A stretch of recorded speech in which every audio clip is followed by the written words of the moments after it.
Hey guys, I'm here to have part three, and I want to kind of just jump into it. So before we talked about me going to the supermarket, knocking stuff off the shelf, didn't think it was a big deal, laughing, having my family help me pick things back up. Second video, I talked about tearing packets, the ketchup packets, Taco Bell sauce packets, any packets at fast food restaurants and how I would tear from the top to the bottom. And instead of where it says tear here, didn't think nothing of it, even after getting uh, sauce all over my shirt and getting mad because my husband didn't move fast enough to help me. Okay, so when I put all those together, all the things I talked about, it made me realize like I have a lot of work to do. And in that, I realized with those issues that I talked about, it didn't affect just the situation I was talking about. Some of those things led to other issues, okay? So let me talk about the supermarket for a second. When I think about the supermarket and what I was doing, and you heard me say was, why? Because I purpose to change my behavior. Even though it's recent, okay, even though it's tempting to continue to do the same thing, I have now come up with a different method and I'm getting what I want, but I'm not having to clean up the mess. That's maturity, okay? So when I think about the supermarket, and I told you before, a lot of times my husband's with me or the kids or whatever, and when the stuff falls off the shelf because I refuse to take the first one, uh, me knocking the stuff off the shelf gets him involved when I ask for his help, or he's standing there and he feels a need to help me so we can get the mess cleaned up quicker. I started thinking of how I could relate that in life to some of the relationships that I've been in, okay? And so I start to think like, I come to the relationship and I have issues. I have situations that weren't dealt with, right? And then I get involved with someone, and this is before my husband, and some of this is in my marriage, right? Okay. So you come to the relationship with your issues, okay? And you're not even understanding. I come to the relationship with my issues. I'm not understanding that what I do affects him and those that are close to me, which make them have to get involved in ways that they shouldn't have gotten involved had I took care of the issue myself. Okay, when I got married to my husband, I didn't know I was a mess. I thought I was good. I went through my list. Yeah, I could do that. I could do this, and I'm good at that, and I'm good at this, or whatever.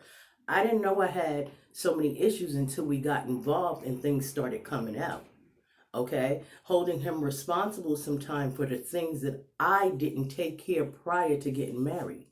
Okay, so when I talk about the supermarket and knocking things over and then waiting for help off of the thing that I've done, I may have done that many times in my marriage. Like, you need to deal with this. Okay, I came like this. Okay, what's the problem? Deal with it. All right. Um, I don't understand why you don't have patience. Okay, I don't understand why you're not seeing me through this. What about if I took care of some of the things prior to getting married, or even if I didn't, while I'm in it, being fixed, okay, being delivered from some of these things, why am I making it his issue? Why am I looking to him for an answer or a solution or help when the matter is between me and God? So I thought about that. Then I thought about the fact that when I talked about the ketchup packets or the whatever packets of sauce I like, and I begin to tear it wrong and tear down the middle, and I get this explosion type of situation happening where it's all over the place. And then I caught an attitude with him because he's staring at me and I don't like the way he stares at me. Okay, his eyes are very convicting. So while he's staring at me, my mind, I'm saying, like, all the staring you're doing, you could have got a napkin by now and helped me. Stinking thinking, right? Okay, so I make a mess. I get stuff all over me. He's over here moving slow because he's busy staring at me. And I expect him to just jump in and start helping. Maybe because that's what I would do. It don't always go like that. Maybe he's trying to get over the fact that we have to keep going through this. Whatever he's thinking over there, okay? But what about me? Let's talk about me. Forget about him. What about me? What about the person that made the decision to tear here down here is now getting mad at the person next to them for not intervening? That's crazy. Because had I took my time, followed instructions, I wouldn't even be in the situation. We could be talking about something else. Okay? So not only did I do it to myself, but then I turned around and it became between me and him, an attitude between me and him. Well, he wasn't mad, but I was. Okay? And I'm like, I don't understand. So when I wrap it all together, I start to think I have many issues that need to be dealt with, right? Okay, and I'm working on it because I'm purposing to go to restaurants and really pay attention. And I get proud when I do it right. Don't get me wrong. I think I went to a restaurant recently and went, phew, but this time I was like, look what I did. And the kids and we all start laughing. I was like, gotta fix that. Gotta fix that. So when we're making changes, sometimes we will slide back into what we used to do, but be aware and then do better next time. That's what I'm gonna do. Okay. I realize in all of this that I have a problem, I said, with time because most of the times the decisions I'm making are from rushing, are from being too quick, not being patient enough. It's easier to just bite the pack or tear it than to go across. I don't feel like it. Why though? What is wrong with me? I'm going to share something funny with you. When I look at my husband, I look at myself, right? I know this is bad, but I'm telling. So, he does everything so slow, down to his seatbelt. It takes him so long to put on his seatbelt, it irritates me. He's unwinding it, making sure it's properly going across. Me, I get in the car, it's like, I don't know if it's backwards, whatever. I gotta go, okay? Um, when he's cooking, when he's getting dressed, he has to properly put his socks on, take time to put his shoes on. He's cooking. I'm in the kitchen. I know what I'm making. Boom, boom, boom. It's going to taste good.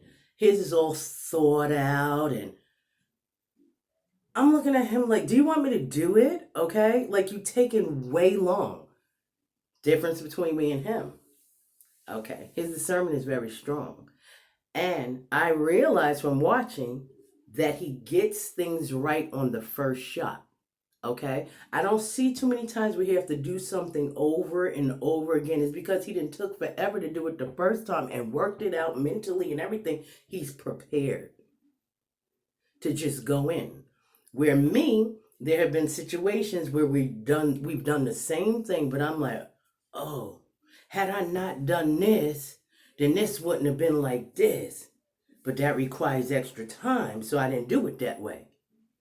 With him, I realize when he does it well. So he's not having the aftermath that I have. Okay? I thought that was a good lesson because we tell it to our kids, if you do it right the first time, you won't have to come back and do it again. How dare me? I remember someone in my family told me a long time ago when I was a teenager, can you make me a peanut butter and jelly sandwich? First of all, I'm mad because I feel like you should make your own peanut butter and jelly sandwich. I'm a teenager. I'm having fun outside. I don't feel like washing my hands and making you a peanut butter and jelly sandwich. Boom. Made a peanut butter and jelly sandwich real quick. Bam. Peanut butter, jelly on the same bread. Not peanut butter, not jelly. Both of them went together, globs of it. Brought it to her. Here you go.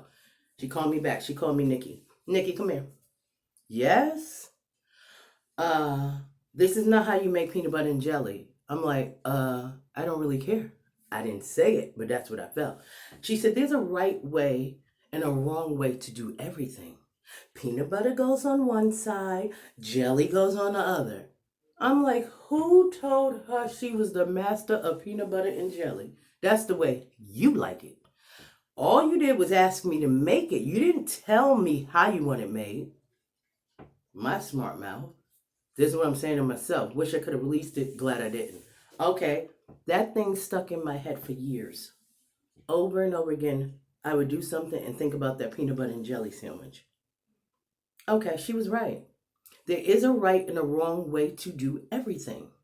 But Shundele likes to do it her way and then wonder why later I get the results I get. Okay? So it took me years for that to really kick in. I heard it in my head, but now I kind of understand. I'm understanding what she meant. It wasn't, I'm taking it like you're interrupting my time. And see, time was an issue for me way back then. Didn't even know. But the point was, when I brought her the half done raggedy sandwich, okay, and as a teenager, I realized I've been doing half raggedy stuff for a long time after that. The good thing about it is, I am now aware, even though it took a long time, I'm starting to say this is not working for me. Okay. And so I decided to take baby steps and start changing little things in my life so that I don't have to keep going through the same things, because it does not feel good. And you can't sit up there and act like you don't know something once you know. You can pretend, but I'm not good at pretending.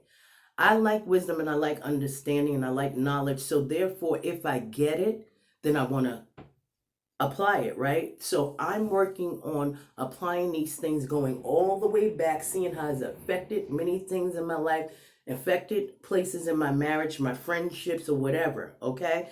And my friends like to call me bossy.